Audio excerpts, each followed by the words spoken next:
Alright guys, so Fulu with another video. Shout outs to the whole LDBC. Make sure you download the app on iPhone or Android platforms, and make sure you sign up to the website. So man, as I said before, I don't care about you Golovkin fans. I don't give a care of your feelings about what I'm about to say. But Abel Sanchez and Golovkin have just basically proved what I've been saying all along about this guy, man. And there's no way in hell that you can say otherwise about it. You know? Congratulations to him inking a 6-fight deal with DAZN. But no congratulations to him for the opponents in which he is going to fight in that deal. Okay? And you guys cannot tell me otherwise. There's no way in hell you can tell me otherwise from what comments were made.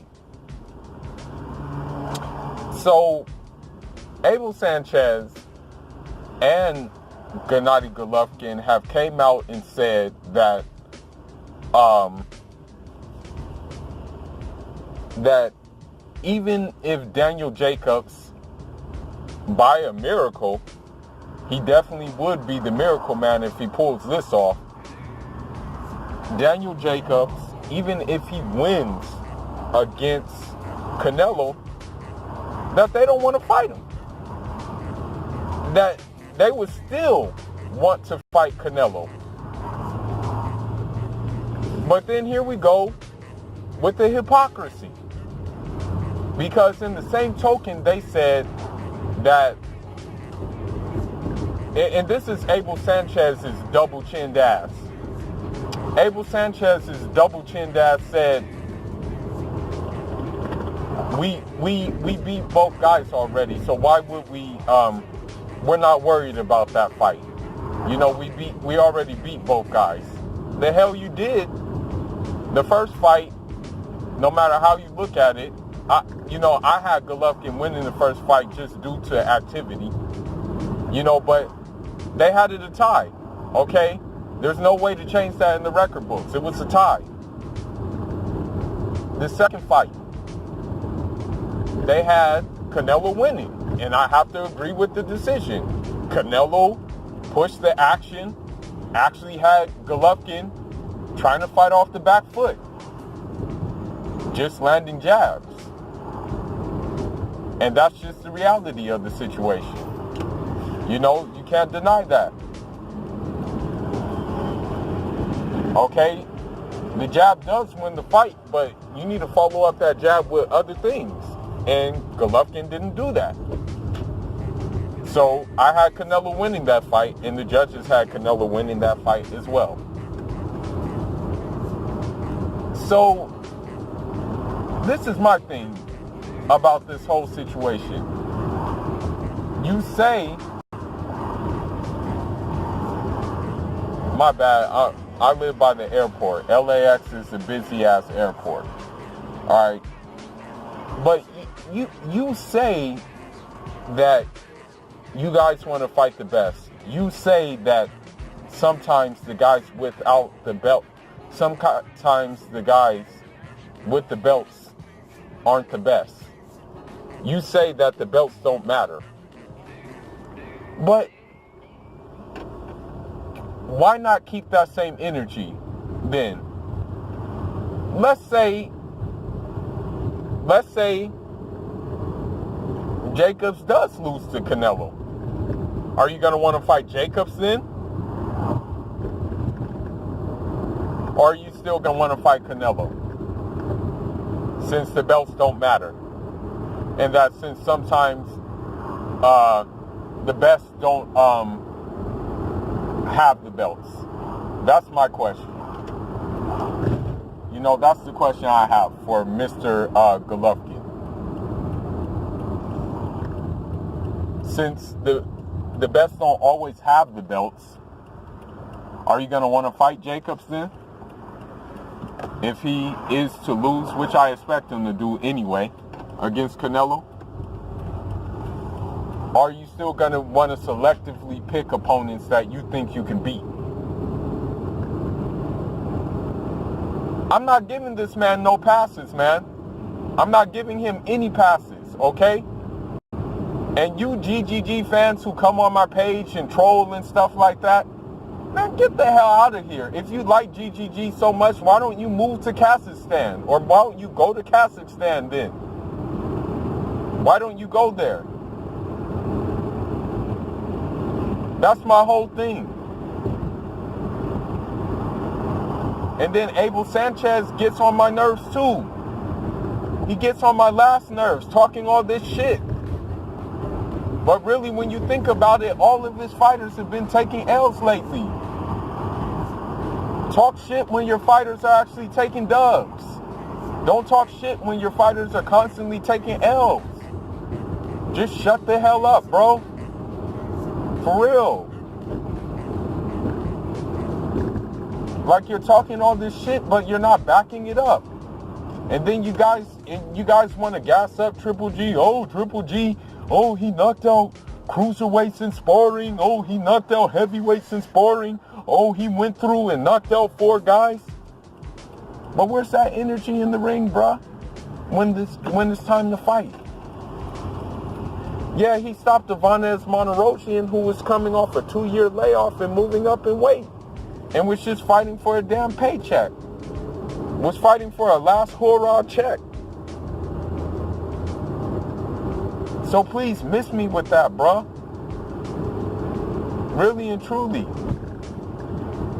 You guys are really pushing this boogeyman narrative, and he ain't even showing it. So it's safe to say that we're not gonna see no Triple G versus Andrade either. You know, we're not gonna see that fight. And here's my point about that. Andrade has said, Boo Boo has said, get me Triple G, I'll destroy him.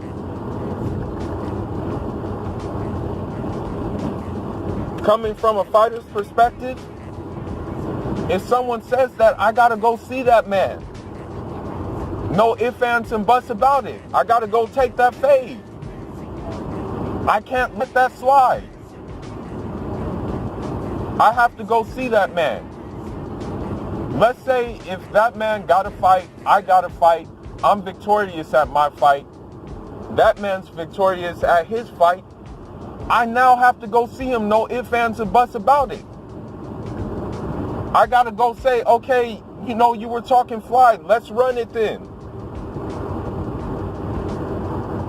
I can't say anything else but that. But what do we hear with Triple G? Crickets. Nothing but crickets. And it's the same thing with it's the same thing in the past, and I will continue to press this issue, and I will continue to remind people of this issue. Erislandy Lara has said in the past, I would give Triple G tremendous problems. Okay? Erislandy Lara has even taunted Triple G on Twitter and said, be a good boy and sign the contract. He's came out and did this.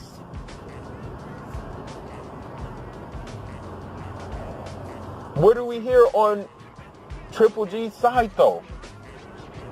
Chirp, chirp, chirp, chirp. Nothing but crickets. But you guys want to say, oh, this guy's the boogeyman, this guy's the Terminator, oh, this guy got a granite chin, oh, this guy got unbelievable knockout power, oh, this guy's the God of War. Then show it. Now they're talking about his first opponent being,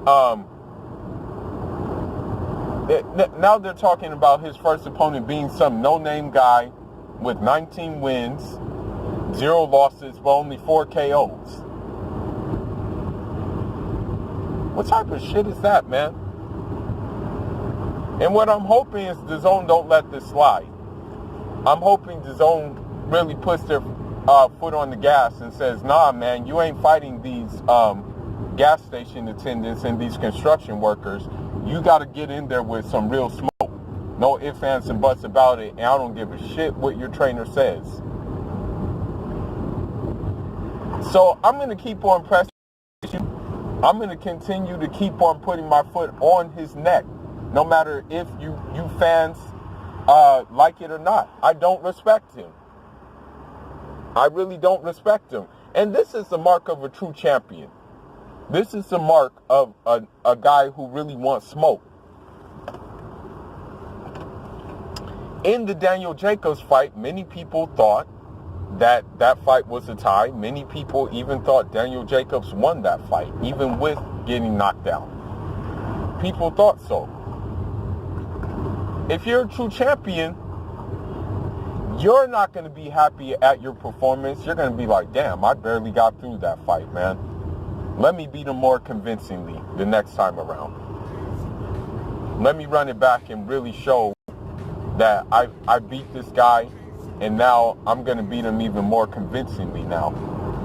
You're going to do that. You're not going to just pass that up. You're going to be like, okay, it's unfinished business. And I'm going to be real with you, man. To me, in my personal opinion, Canelo beat Triple G convincingly the second time. Okay, he talking about, Mexican style and stuff like that. I got Mexican style. Canelo doesn't fight in Mexican style. This, that, and the other. Canelo messed around and said, okay, you want Mexican style? You got it, bro. And guess what? It was too hot for him. He had to get out the kitchen and on that back foot. So, I don't care. Okay? If you beat a guy convincingly, then there's no need for a rematch. Canelo beat Triple G, in my opinion, the second fight convincingly. Alright? That's just what I think. That's just what I believe to be the case. And Triple G's face showed that it was a convincing win. So that's my whole thing. There's no need to fight Triple G again. Alright? And so this double standard about the belts and stuff like that needs to stop too, because, you know, you guys wanted to compare him to Bernard Hopkins for having all these title defenses and all this other stuff, this, that, and the other. But when it's time to fight, where's that energy, bro? You guys don't have that same energy when it's time, when it comes down to this whole thing with the belts, bro. Like, come on now, man.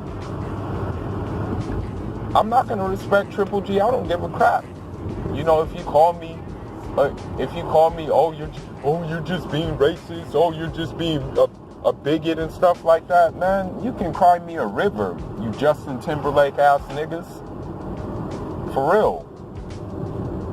When it comes down to it, race has nothing to do with it. Patterns have something to do with it. And he's showing the same patterns over and over and over again. So I'm not going to give him no passes. Alright? Until Triple G decides to go in there and actually follow what a real champion does, follow what a Marvin Hagler would do, follow what a James Toney would do, follow what a Tommy Hearns would do, then I'm not going to give him no passes, man. And what I expect him to do is have these soft touches, and I wouldn't be surprised if he would vouch for a fourth Canelo fight. You know, let's say Canelo fights him again, right? And the result's the same, and the result is even worse this time around. I wouldn't be surprised if Triple G says, well, let's run it back a fourth time. I'm serious, man. Because this guy is just showing me the same thing over and over and over again. And I'm not going to even front, man. To be honest, and I'm gonna end it on this note. Triple G's boxing style is very generic. It's a very just come forward style where all he's doing is swarming you. All he's doing is applying pressure to you. And that's all how he makes his bread and butter. Okay? I'm just going to keep it a buck. His style is not technical. His style is not fluid. His style is not complex to figure out. If I'm a fighter, if I'm fighting him, he would be easy to decode, and I would know what I needed to do against him. You know, I would know exactly what I would need to do against him, bro. Yeah, I don't want to go into details about talking about it and stuff like that, but it's like really and truly.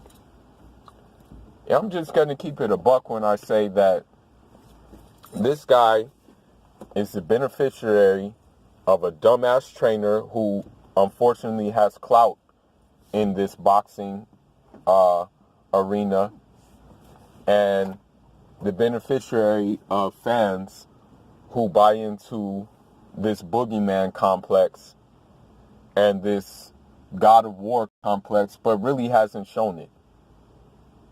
Really has not shown it at all. But leave your thoughts, leave your comments. Let me know what you think about this whole situation. Let me know who you think, in order from 1 through 6, who you think he's going to fight. And judging by his introduction to the zone, I wouldn't be surprised if he fights no names overseas and even one in Kazakhstan or something like that. I really would not be surprised if that was the case. But that's all I got for now, guys. Leave your thoughts. Let me know how you feel about this subject. This is Fula signing out. Njarama.